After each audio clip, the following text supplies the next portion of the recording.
नजर कधी कुठे कशी कोणाची आणि कोणाला लागेल हे सांगता येत नाही, त्यामुळे आपण आपलं सावध राहिलेलं बरं. तर नुसतं सावध राहून पण उपयोग नाही, आपण त्याच्यासाठी काहीतरी उपाय केला पाहिजे, काहीतरी DIY केलं पाहिजे. त्यासाठीच आज मी बनवते इव्हिल आयचं लिप्पन आर्ट, जे आपण आपल्या घरासाठी बनवतोय.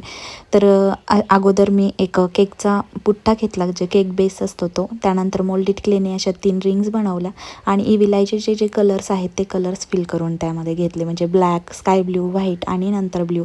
आणि अशा पद्धतीने असं इव्हिल आय बनवून रेडी झाल्यानंतर त्याला मस्त असे मिरर्स लावून घेतले आणि मिरर्स लावल्यानंतर तर त्याला 4 चांद लागलेले आहेत. म्हणजे आपलं इव्हिल आयचं लिप्पन आर्ट इतकं सुंदर दिसत होतं ना, तर त्याला काही तोडच नव्हती. त्यानंतर मग बारी येते ही इव्हिल आय आपल्या घराला लावण्याची. तर मी इथे ना माझ्या दरवाजाला प्लास्टिकचं हुक असतं ना, ते चिटकवून घेतलं आणि त्या हुकाला हे लिप्पन आर्ट अडकवले. याने काय होईल ना, घरात येणारी जी काही वाईट नजर, निगेटिव्हिटी आहे ना, ही या इव्हिल आयपर्यंतच थांबेल, घरात ते एंटर होणार नाही.